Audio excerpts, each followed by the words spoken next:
We are celebrating the day that Christian Dior was born on January 21st, 1905. Hey everybody, thanks for joining. If you're new here, my name is Eva and welcome to my channel, Fuchsia Floyd. Today I'm super excited about this collaboration with Winnie B, LV, Yoda from Yoda's Style, Dawn from Dawn Loves Couture, and Cami from Cami's Closet. Okay, so there are a few things that I just wanted to say to acknowledge the impact of Dior on fashion, on us as enthusiasts who love bags. I mean, just in general. And here's a quote I think that sums it up very well.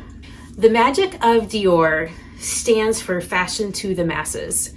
It is part of the taxi driver's vocabulary, the teenagers, and is often the only name that rings a fashion bell in the mind of the average man. And this quote came from this book, Vogue on Christian Dior. I picked this book up. I saw it at my local home goods store in their display of like coffee table books, and I picked it up and I found that quote. Now, Dior, in terms of price tag, is not for the masses, but I think the idea behind that quote is that the name became so synonymous with fashion in the middle of the century that most people, whether they were in tune to fashion or cared about fashion or could afford high fashion, they had heard about Dior and knew the influence of his impact in fashion. And I also wanted to say like how amazing that is, considering the short time that he was involved with fashion. So I know there are tons of YouTube videos already out there about, you know, his life and his biography, but quickly I just wanted to mention that he didn't start the Dior fashion house until he was in his 40s. And then unfortunately he died when he was in his 50s. He started his fashion house in 1946. The first collection came out in 1947. That was the new look that became, you know, all the rage, really influenced the new fashion. He opened his first store in New York in 1948, just 1 year after that. I mean, just think about that already a global impact that he had. And then he died in 1957. So just 10 years after his first collection was launched. So I just find that to be amazing about what an impact he had in such a short period of time. And already before his death, he had named Yves Saint Laurent to take over the house. And, you know, he wanted to make sure that it was in good hands to move forward. And of course it has moved forward and been a leader in the fashion industry, as we know. So yeah, so I already mentioned that it's not really affordable for the masses, but there are a few ways that I've been able to intersect with Dior that I wanted to tell you about. And then of course I do have a few things to show you here today. So, you know, when I look through the pictures of this book, it's like just looking at the cover of this book, it's glamour, it's fancy, it's all things related to, like, you know, incredible beauty and glamour. Well, you know, in my everyday life right now, I do not have a lot of glamour. I have a few chances to get, you know, all dolled up and dressed up for a few special occasions, but my normal everyday life is a little snappy casual, I would say. And of course at home I'm very casual. So how would I intersect with the image of Dior? So my intersection with Dior is through accessories. In general, Dior items are quite expensive, but I have a few different things here to show you that have various price points where a person who might be interested in these things could find something pre-loved that you might be able to afford as well. So the first item I wanted to show you, I haven't shown on my channel yet, so this is a reveal. It's a Dior card holder with the Dior charms that you can see right here. And I find these to be so special, and that, you know, when you have this inside your bag, when you pull this out, you have an intersection with Dior. And this was very affordable. I found it on the RealReal and I was watching it get reduced, and I decided to go ahead and add this to my collection because of the charms. Here, the little jingle jangle here. And so, but I think the leather is pretty delicate, so I don't use it all the time. I just put it into rotation occasionally. I just enjoy having this in my collection and being able to have a little bit of Dior, you know, in my bag, even if I'm not using a Dior bag. Well, what is it about these charms? So if you are a Dior fan, you've probably heard that Dior himself was like superstitious. He always had a charm with him, or a lucky charm of some sort. The creation of the Lady Dior having charms was an ode or a nod to him always having a lucky charm on him of some sort.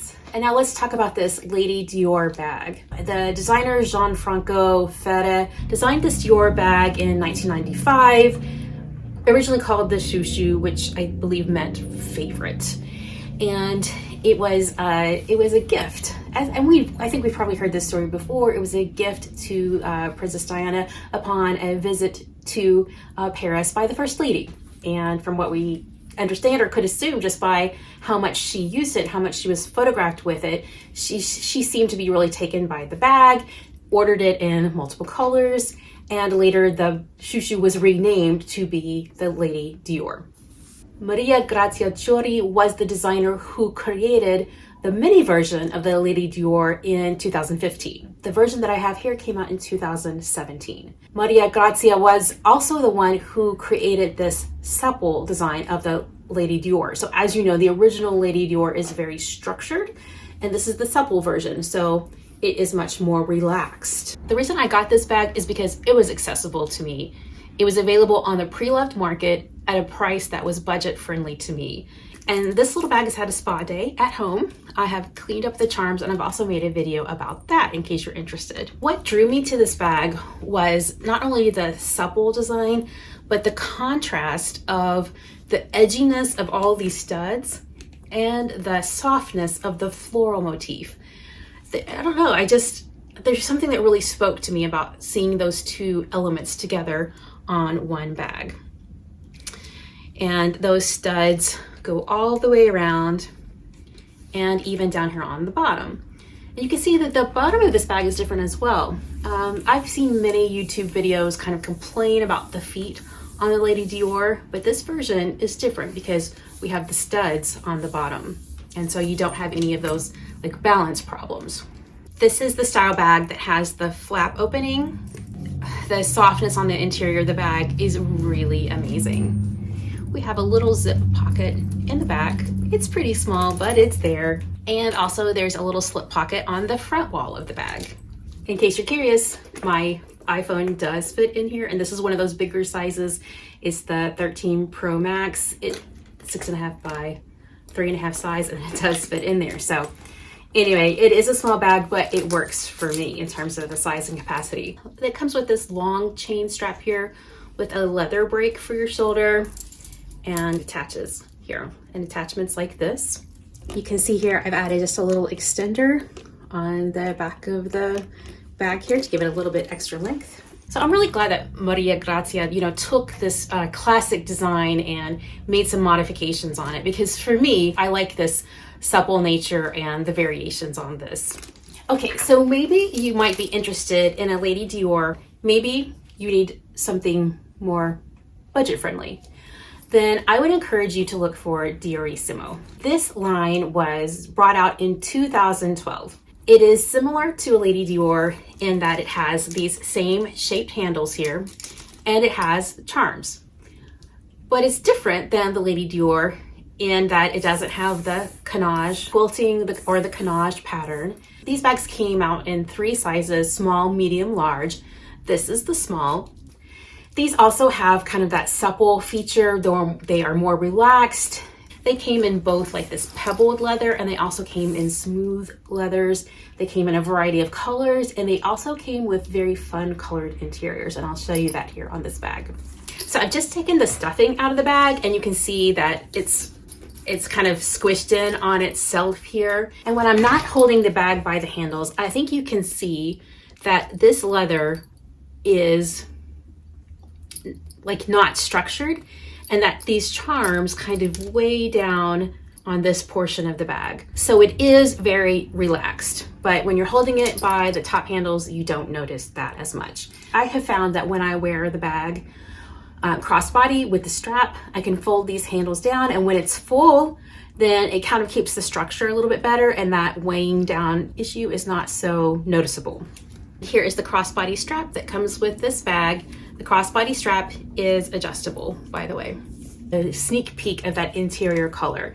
It has a magnet closure here, which as you can see has a pretty generous opening. But if you want to get in even more, you can unsnap these side snaps here and really open this bag up good and wide. So now you can see the full capacity of this bag. The color of this interior is like the very same color of my favorite ice cream.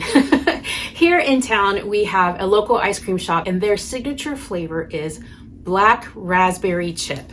And this is the color of that black raspberry. I mean, it's delicious. So when I look at this interior, I feel like the best adjective to describe this color is delicious. It is absolutely a delicious color. So it's leather lined and there are 2 slip pockets on the back wall of this bag. Yeah, they're very small, but they're there. And that's it in terms of organization. And this bag has some feet on the bottom, but it's very stable because of that wide base. And you can keep the snaps closed up here on the side to keep it having more of a cinched in look. Or like I showed you, you can have these snaps open and it gives it more of a relaxed look. So it has some versatility to it as well. I think it's a great alternative to the Lady Dior. It's much more affordable. You can find them relatively easy on the secondhand market. I just noticed though that on the larger sizes that there's more of this like weighing down issue. The leather here tends to droop and drag more around the charms on the larger sizes. Though I haven't seen them in person, but that's what I noticed in the photos. In terms of price, I got this bag from The RealReal. I paid for this bag what I would have paid for like a Tory Burch bag, or even less, because those Tory Burch bags are getting pretty expensive now. Or even now, I'm looking at the Coach Top Handle Rogue. I paid less for this. So, I mean, now, of course, prices are going up. I got this a few years ago, but I mean, they're out there at affordable prices. So if you would like to have Dior, there are affordable ways to do it.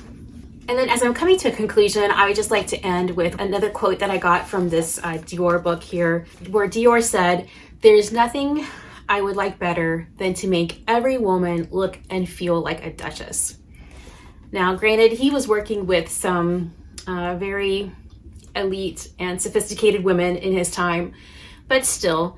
But you know, for someone like me who's a busy working mom and who just enjoys a hobby of beautiful handbags, I can say that I might not be dressing up in the finest couture clothes on the weekends, but I can have a little intersection with Dior inside my handbag or as my handbag on an everyday basis or on a rotational basis here. And I can have that little flavor of Dior, even if it's just nothing else than just a little card holder, you know, in my bag. So I know there are other ways to have intersections with Dior, you know, through Dior beauty products, which I'm sure some of my colleagues in this collaboration are showing, or other Dior products like sunglasses or scarf or who knows what. And I might be able to add some of those other fun things in my future closet collection someday.